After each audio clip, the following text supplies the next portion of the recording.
Om Namo Bhagavate Vasudevaya. Om Namo Bhagavate Vasudevaya. Om Namo Bhagavate Vasudevaya. Narayanam Namaskritya Naram Chaiva Narottamam Devim Saraswatim Vyasam Tato Jayamudirayet Nashta Prayeshva Bhadreshu Nityam Bhagavata Sevaya Bhagavati Uttama Shloke Bhaktir Bhavati Naishtaki. So we are reading from Srimad Bhagavatam, Canto 4, Chapter 9, Text 17. Satya Ashisha Hi Bhagavan Tava Padapadmam Ashi Tatha Anubhajata Purushartha Murte Api Evam Arya Bhagavan Paripati Dinan Vashra Iva Vatsakam Anugraha Kataraha Asman Satya Shisho Hi Bhagavam Stava Pada Padmam.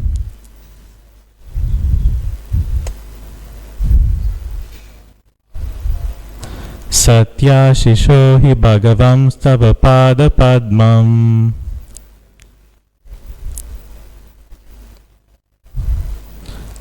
Ashish Tatanu Bhajata Purushartha Murte.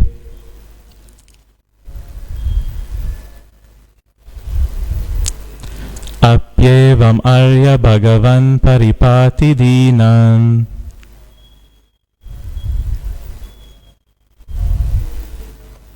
Vashreva Vatsakam Anugraha Katarusman.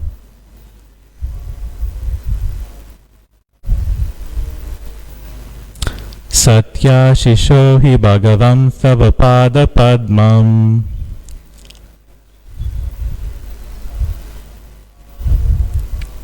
Ashis Tatanu Bhajata Purushartha Murte.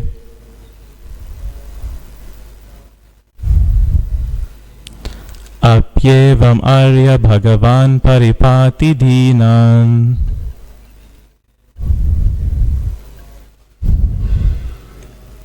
Vashreva Vatsakam Anugraha Katarusman.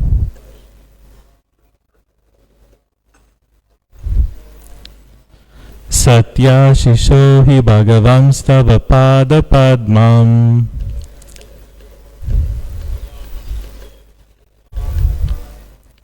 Ashis Tatanu Bhajata Purushartha Murte.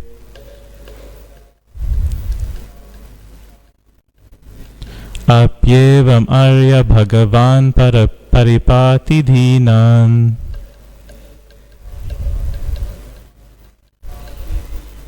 Vashreva Vatsakam Anugraha Katarusman.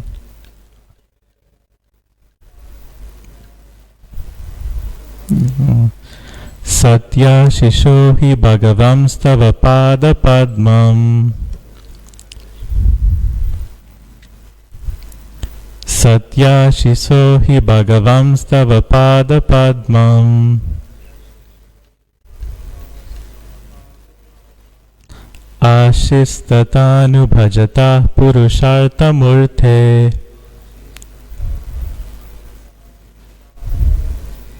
Apyevam Arya Bhagavan Paripati Dinan.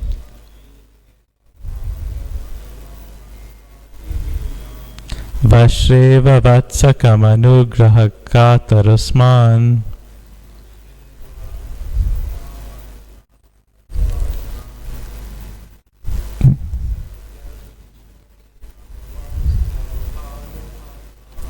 Satya shiso hi bhagavam stava pada padmam.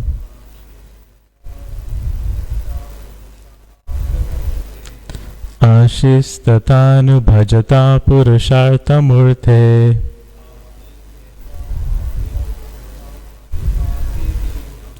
Apyevam arya bhagavan paripati dhinan.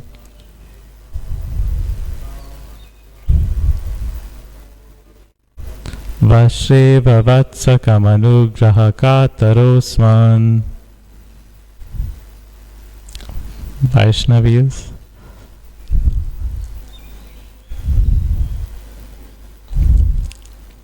Satya shiso hi bhagavam stava pada padmam. Ashistatanu bhajata purushartha murte.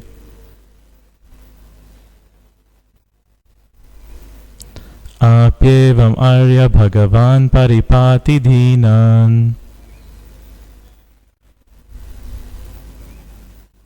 Vashreva vatsakam anugrahakatarosman.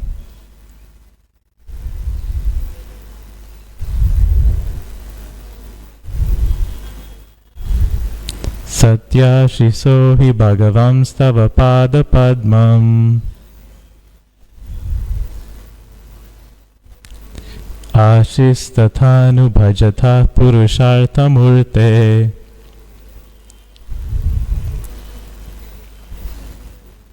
Apyevam arya bhagavan paripati dhinan. Vashreva vatsakam anugrahakatarosman. So the word for word, Satya, real. Ashisa, compared with other benedictions. He, certainly. Bhagavan, my Lord. Tava, your. Pada Padmam, lotus feet. Ashi, benediction. Tatha, in that way. Anubhajata, for the devotees. Purushartha, of the real goal of life. Murte, the personification. Api, although. Evam, thus. Arya, O Lord. Bhagavan, the personality of Godhead. Paripati, maintains. Dinan, the poor in heart. Vashra, a cow. Eva, like. Vatsakam, unto the calf. Anugraha, to bestow mercy. Kataraha, eager. Asman, upon me. So, with the permission and blessing of the senior devotees who have arrived, we will continue and with your mercy. The translation by His Divine Grace A.C. Bhaktivedanta Swami Srila Prabhupada. Srila Prabhupada ki. My Lord, O Supreme Lord, you are the supreme personified form of all benediction. Therefore, for one who abides in your devotional service with no other desire, worshipping your lotus feet is better than becoming king and lording it over a kingdom. That is the benediction of worshipping your lotus feet. To ignorant devotees like me, you are the causelessly merciful maintainer, just like a cow who takes care of the newly born calf by supplying milk and giving it protection from attack. So please repeat. My Lord, O Supreme Lord, you are the supreme personified form of all benediction. Therefore, for one who abides in your devotional service with no other desire, worshipping your lotus feet is better than becoming king and lording it over a kingdom.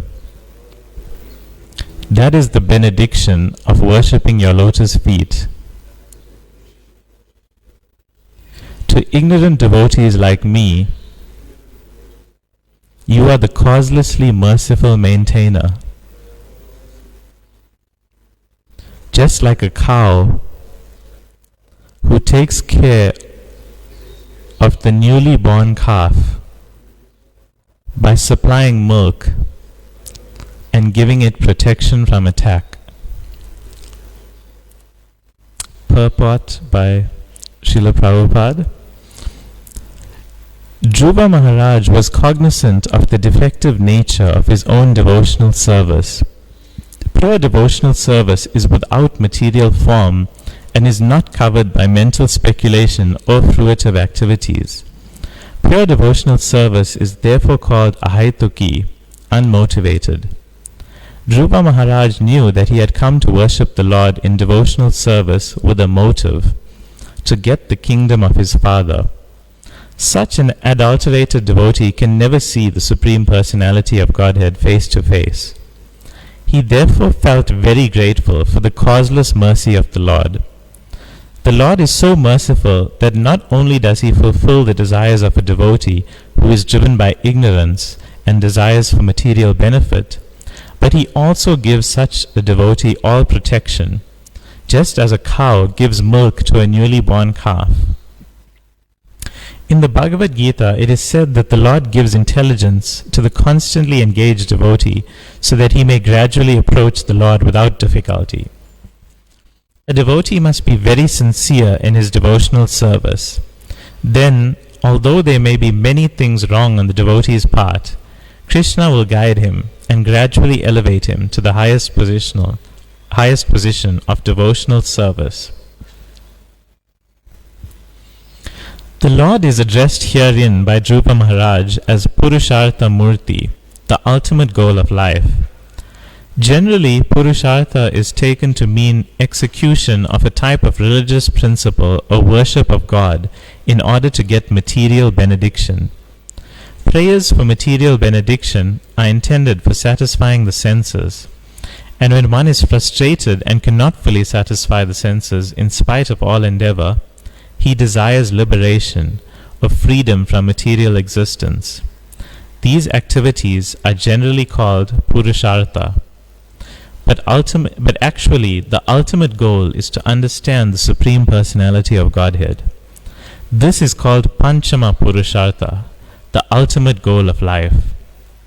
Lord Chaitanya therefore taught us not to ask from the Supreme Personality any benediction such as material wealth, popularity, or a good wife. One should simply pray to the Lord to be constantly engaged in his transcendental loving service. Dhruva Maharaj, being cognizant of his desire for material benefit, wanted protection from the Lord so that he might not be misled or deviated from the path of devotional service by material desires. So the translation again. My Lord, O Supreme Lord, you are the supreme personified form of all benediction. Therefore, for one who abides in your devotional service with no other desire, worshipping your lotus feet is better than becoming king and lording it over a kingdom. That is the benediction of worshipping your lotus feet. To ignorant devotees like me, you are the causelessly merciful maintainer, just like a cow who takes care of the newly born calf by supplying milk and giving it protection from attack. Om Jnana Timirandasya Jnananjana Shalakaya Chakshurunmilitam Yena Tasmai Shri Gurave Namaha. Pancha kalpatarubhyascha kripa sindhubhya eva cha patitanam pavanebhyo vaishnavebhyo namo namaha. Namo Om Vishnu Padaya Krishna Prishtaya Bhutale Srimate Bhakti Vedanta Swami Niti Namine Namaste Saraswate Deve Gauravani Pracharine Nirvishesha Shunyavadi Paschatyadi Satarine Jai Shri Krishna Chaitanya Prabhu Nityananda Shri Advaita Gadadhar Shrivasadi Gaura Bhakta Vrinda Hare Krishna Krishna Krishna Hare Hare Hare Rama Rama Rama Hare Hare. So we'll just go through the purport again and make some small comments which are hopefully useful. So the first part of the purport is Dhruva Maharaj was cognizant of the defective nature of his own devotional service. Pure devotional service is without material form and is not covered by mental speculation or fruitive activities. Pure devotional service is therefore called ahaituki, unmotivated. Dhruva Maharaj knew that he had come to worship the Lord in devotional service with a motive, to get the kingdom of his father. Such an adulterated devotee can never see the Supreme Personality of Godhead face to face. He therefore felt very grateful for the causeless mercy of the Lord. So, the theme that's coming across here is motivation. And obviously, well, we are probably very much aware that pure devotional service is without any material motivations.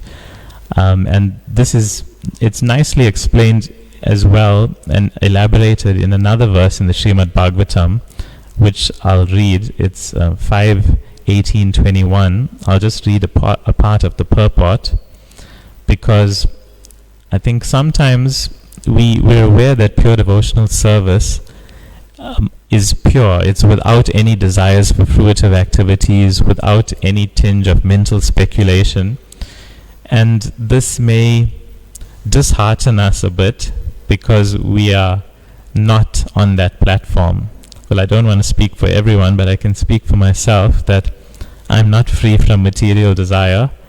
And we think it's a thought may arise that Krishna will reciprocate with the pure devotees and he'll accept them, but what about us who are not on that level yet?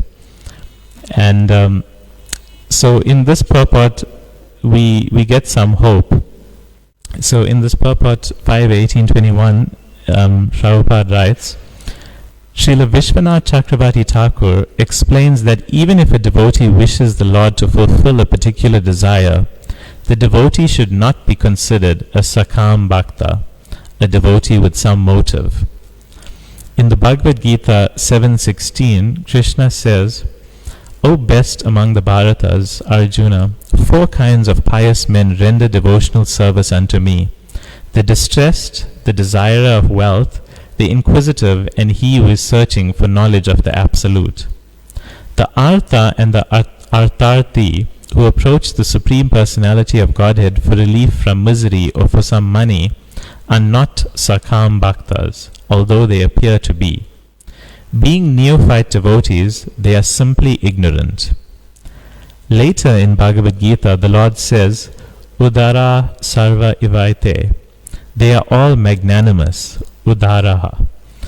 Although in the beginning a devotee may harbor some desire, in due course of time it will vanish.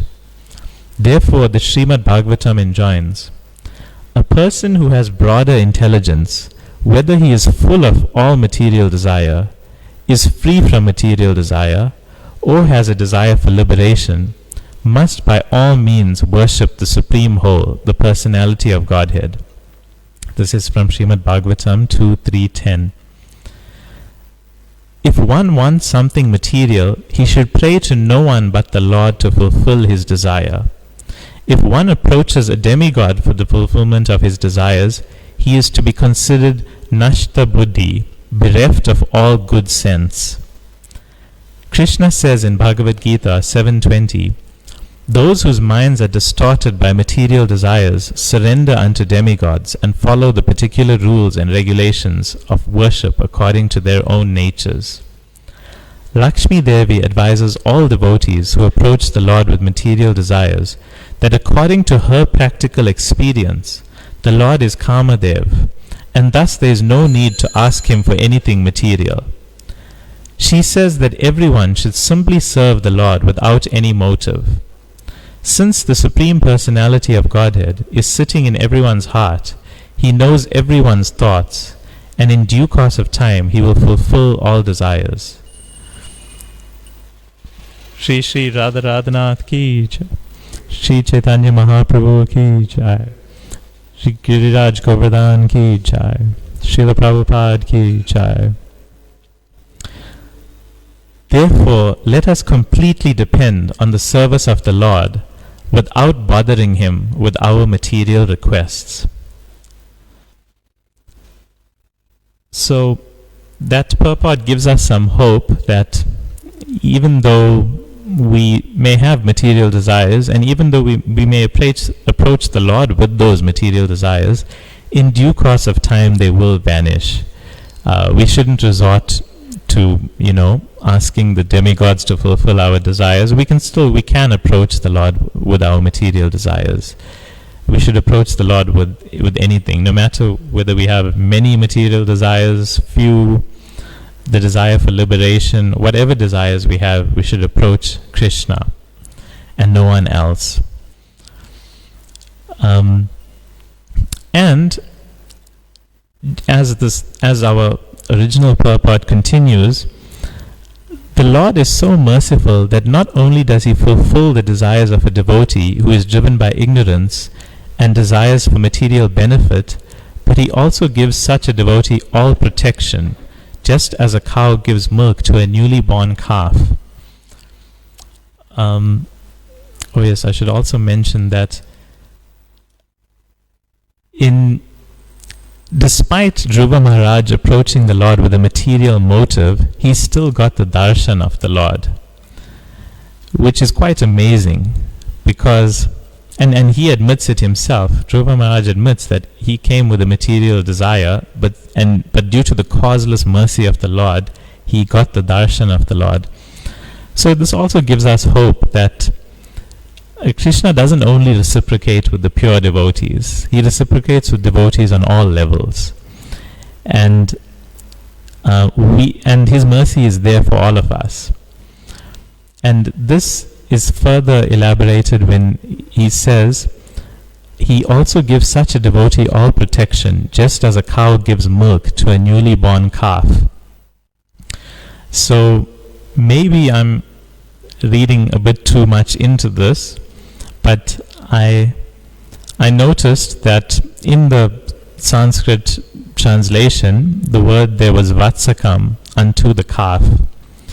But in the translation and in the purport, it doesn't just mention the calf, it mentions the newly born calf. So it's not just saying how the cow gives milk to a calf, it's saying how the cow gives milk to a newly born calf. Now the newly born calf is very vulnerable and is completely dependent on the mercy of the mother cow.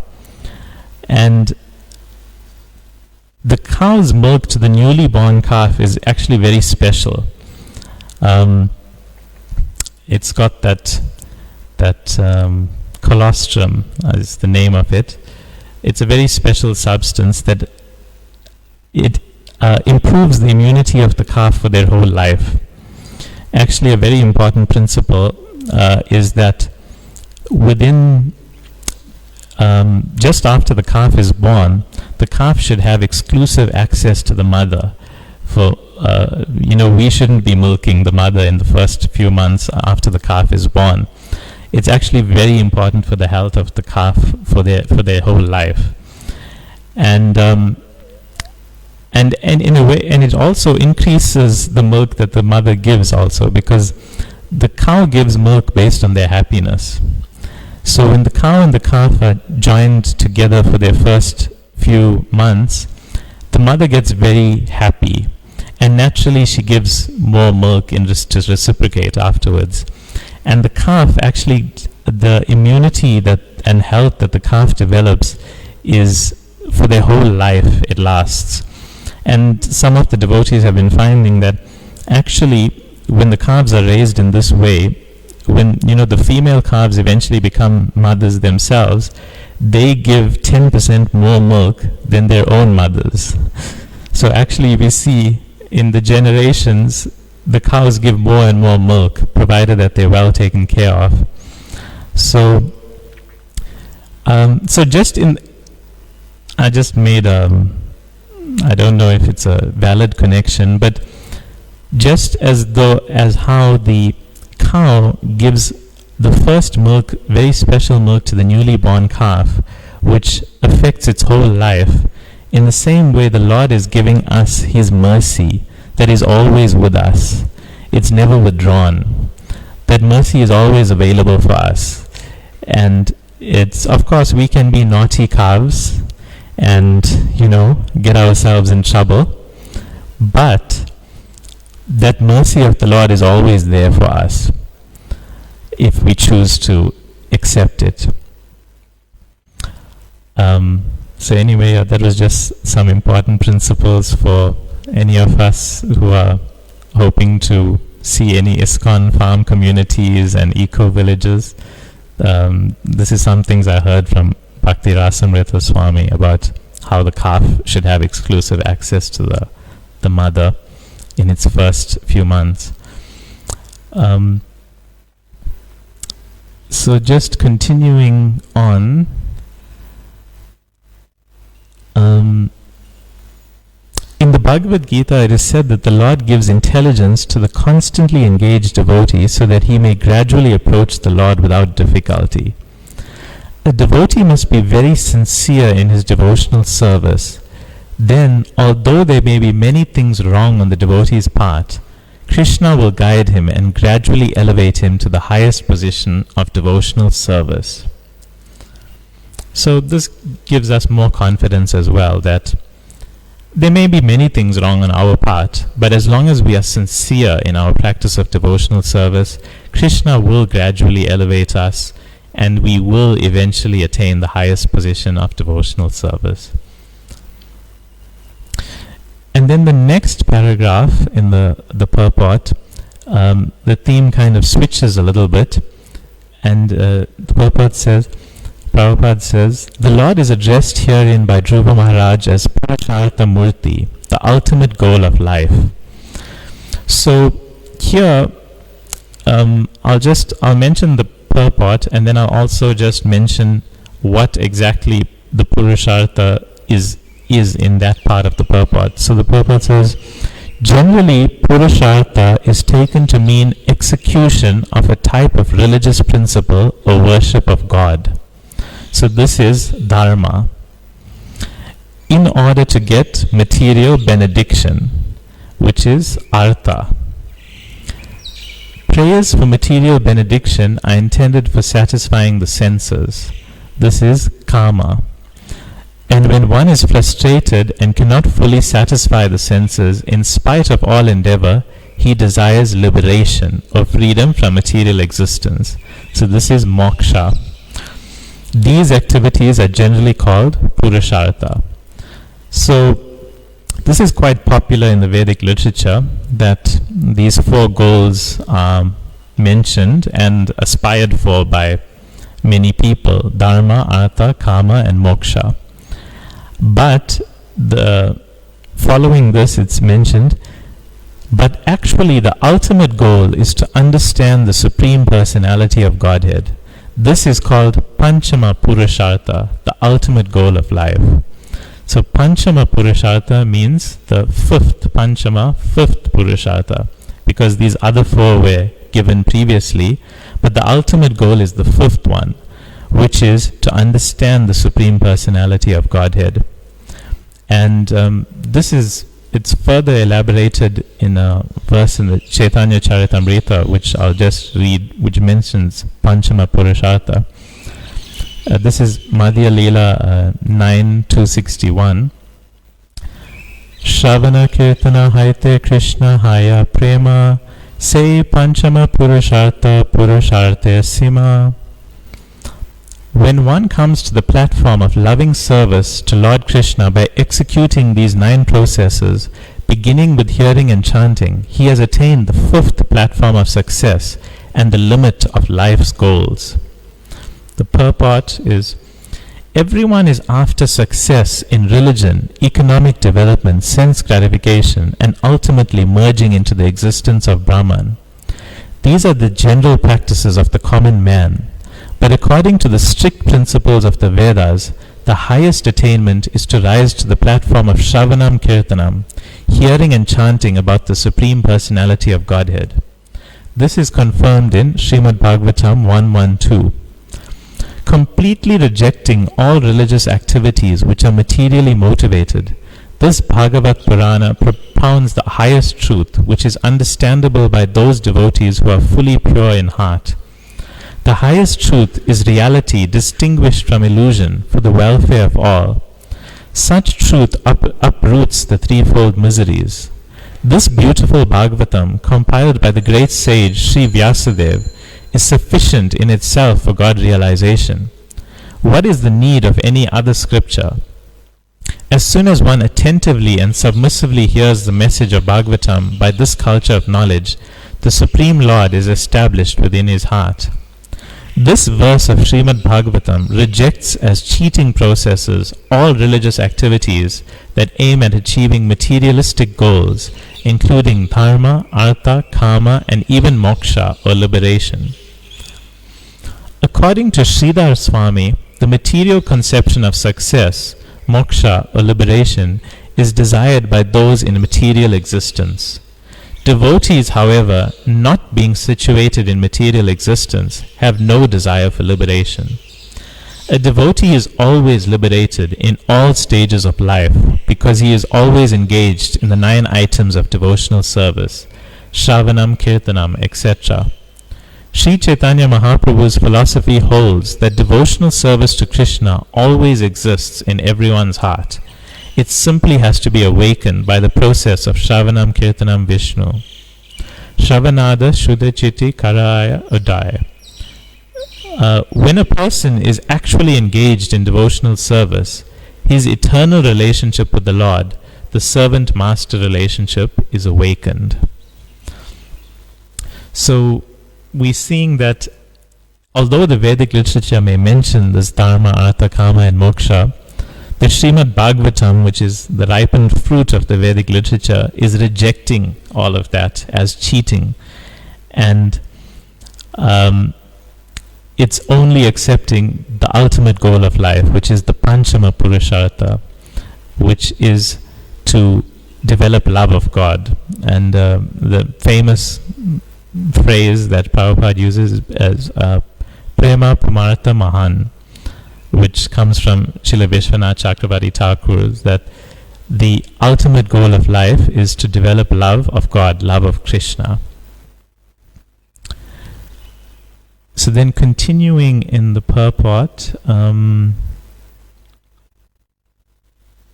Lord Chaitanya therefore taught us not to ask from the Supreme Personality any benediction, such as material wealth, popularity, or a good wife. One should simply pray to the Lord to be constantly engaged in His transcendental loving service. There's no need for us to ask for benedictions like material wealth, popularity, good wife. We should just ask for the service of the Lord. Of course, it doesn't mean we should artificially reject those things, because that might also be falgu vairagya, or falsely renouncing something that can be engaged in the Lord's service. If someone is enthusiastic to donate to an ISKCON project, we can't just be like, oh, no, we don't have need for material wealth. We don't ask the Lord for these things. We are above this. We can accept anything that is coming. We don't need to pray to the Lord for such things, but we can accept that. If we get popularity, we can use that to spread the message of the Lord. A good wife or good spouse can also be favorable for executing devotional service.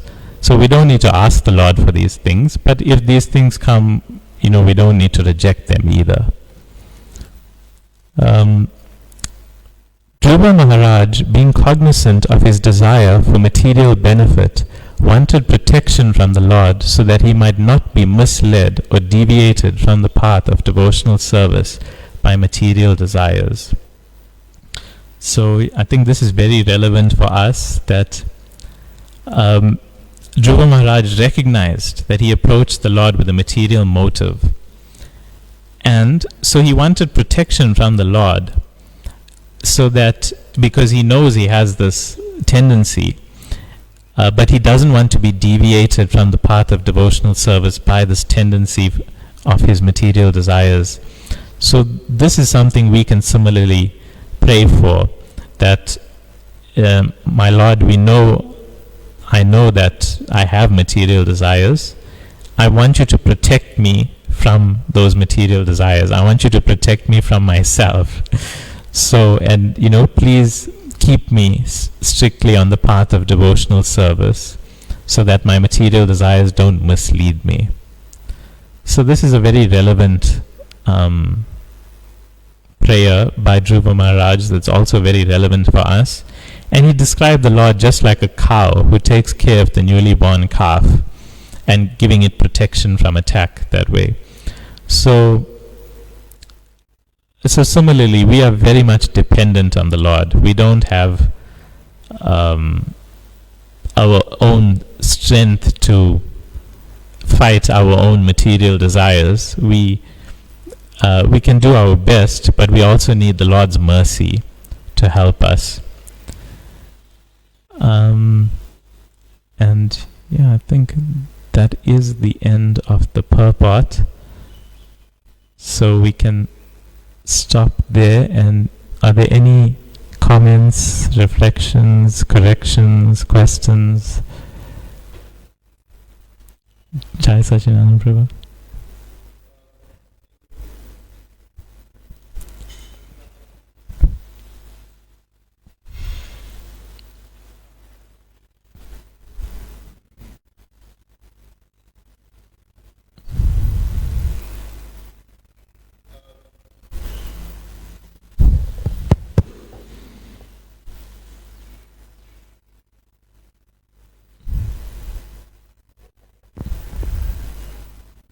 Yeah, you made the point of the people in general, the Dharma, Artha, Moksha, Kama. This is the general trend of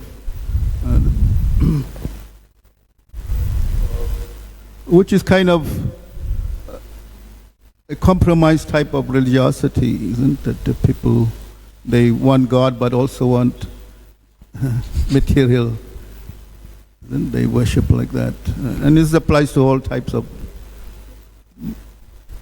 religions, even the Christian, Islam, all these, they have that same tendency of worshiping. But so the Vedas also cater for these different, those in the lower modes, those in the higher modes, like that.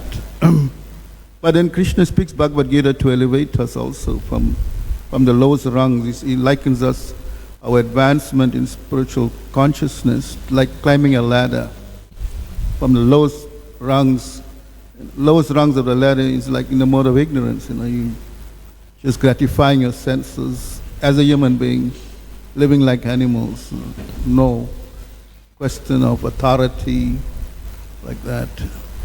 But then one gradually climbs this, the next rung deals with this Dharma, Artha, Moksha, Kama, which is called the Karma Khandya of the Vedas, which caters for that type of. But then people, they think this is the goal of life. They just get caught in this rut of stuck there, but they don't know.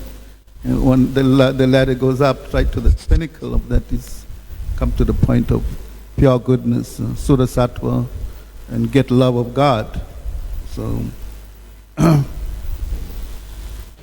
So by like Dhruva Maharaj, he did a very intelligent thing. He got the mercy of the Lord, but by who? By who? What was the conduit there? It was Narad Narad. Muni, yeah. So by some good fortune we meet a bona fide guru, and through him we get to Krishna. So this is what we should aspire for, like that too. What is the goal of human life? For even the people in the lower modes, they gradually have to elevate themselves. And therefore this Sankirtan movement of Lord Chaitanya is there to help even the most common people, or the most low, degraded people, so they can also come to a higher level of consciousness and achieve the highest goal of life. Hare Krishna. Thank you, Jai Sajanandan Prabhu.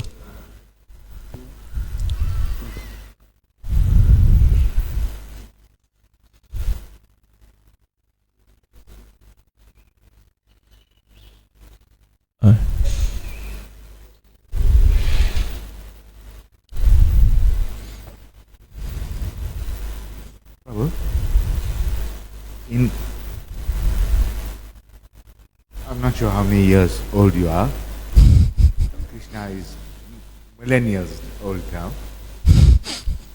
So, Eternal. in this regard, my one question to you is, how do you foresee, with this technology and this everything that's happening in this life today, how do you foresee Krishna in our lives? And secondly, how can we promote Krishna using all of these technologies and everything in this life, moving forward?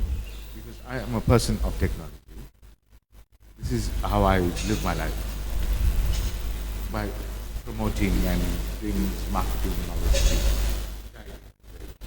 And this is how I live my life. So my question to you is, how can we not use, but promote Krishna in a way that is kosher for all purposes forward?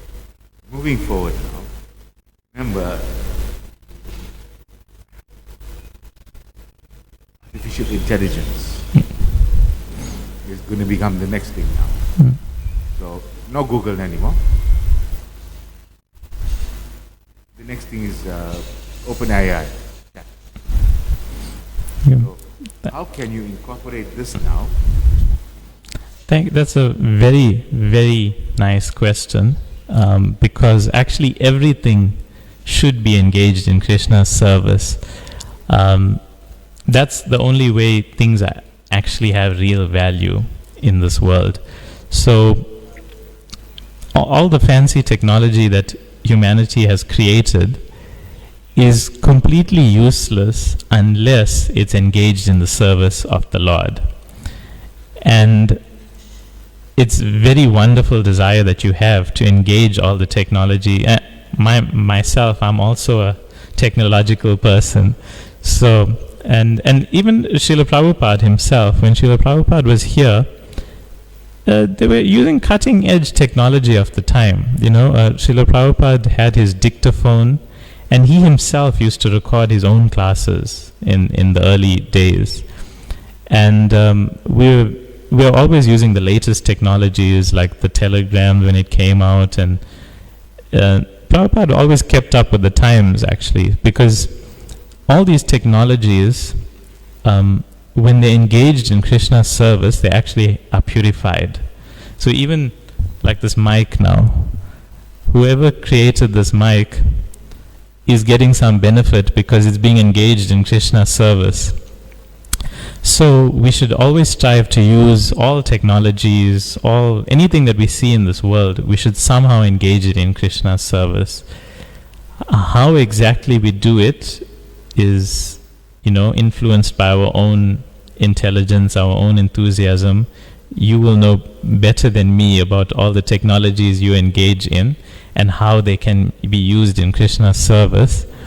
But yeah, for things like marketing and things, those are very easy to engage in Krishna's service. You can obviously market the events of the temple, market, Srila Prabhupada's books, spread Srila Prabhupada's teachings on social media platforms.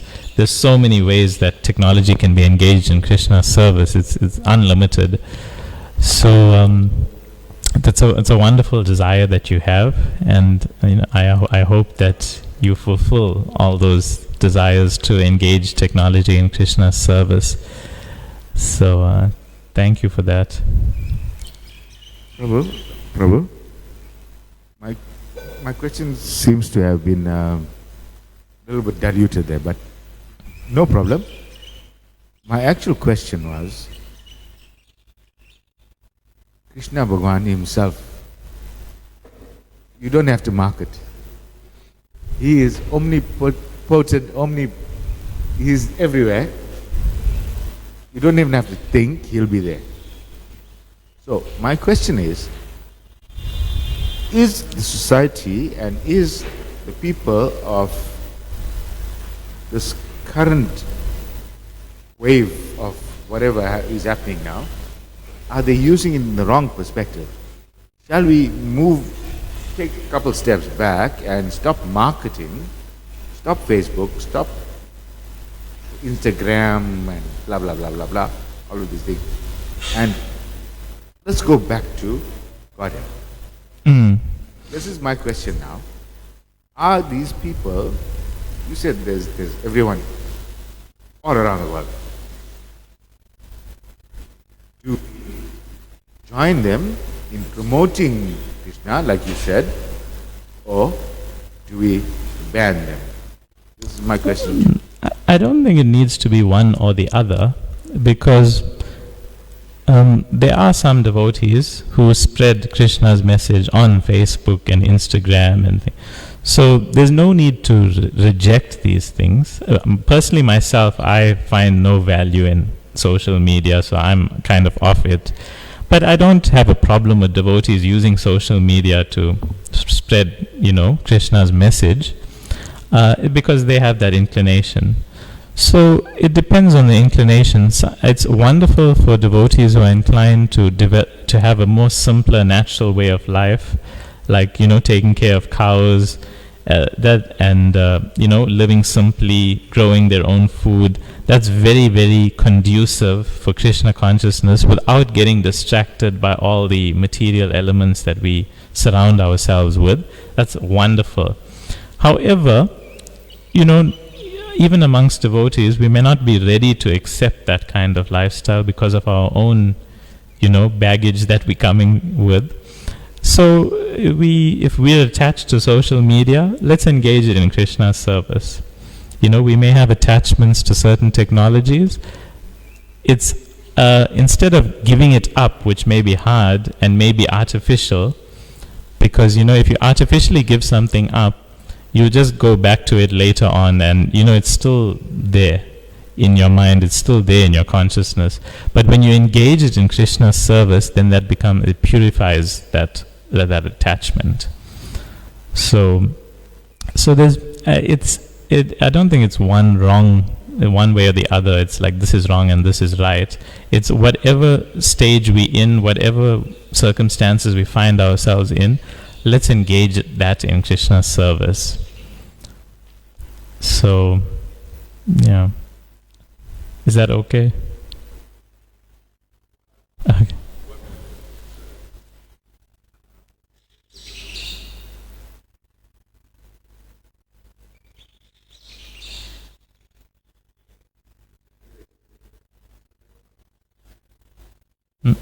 No, Krishna is still existing even now.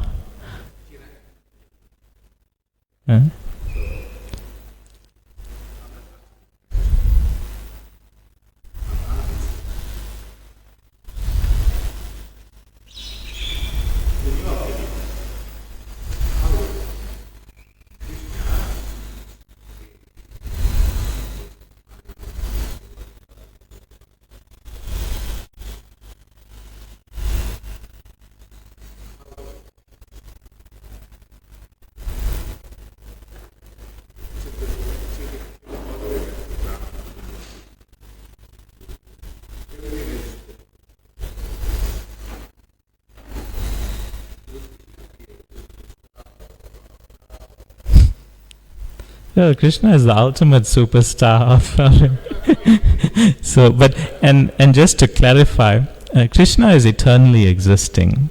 It's like how the sun, the sun is right now we can see the sun, but tonight we won't be able to see the sun. But it doesn't mean the sun stopped existing. It's just not visible to us right now. So Krishna's pastimes are eternally going on. And they're eternally going on in the spiritual world, and they're eternally going on in some material universe somewhere. Maybe not this one right now. But the amazing thing of this particular age that we're living in is that Krishna is personally present right now in the form of his holy name. He came as Lord Chaitanya in this age, but also he's personally present. He's completely non-different from his holy name.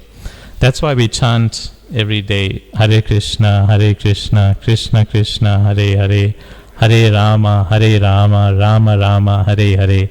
So just by this chanting, Krishna is personally present in that holy name. He's not different from his name.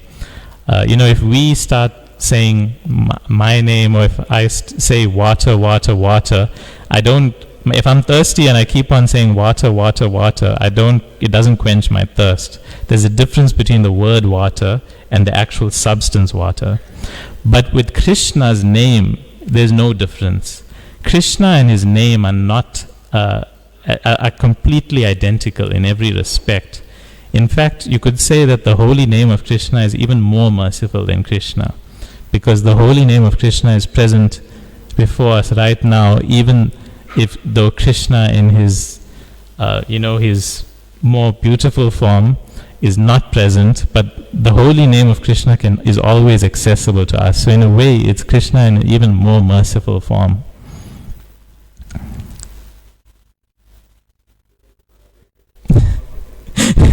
Sorry, I just gave a bit more information, but thank you for all your questions. I think that's it. Srila Prabhupada ki jai.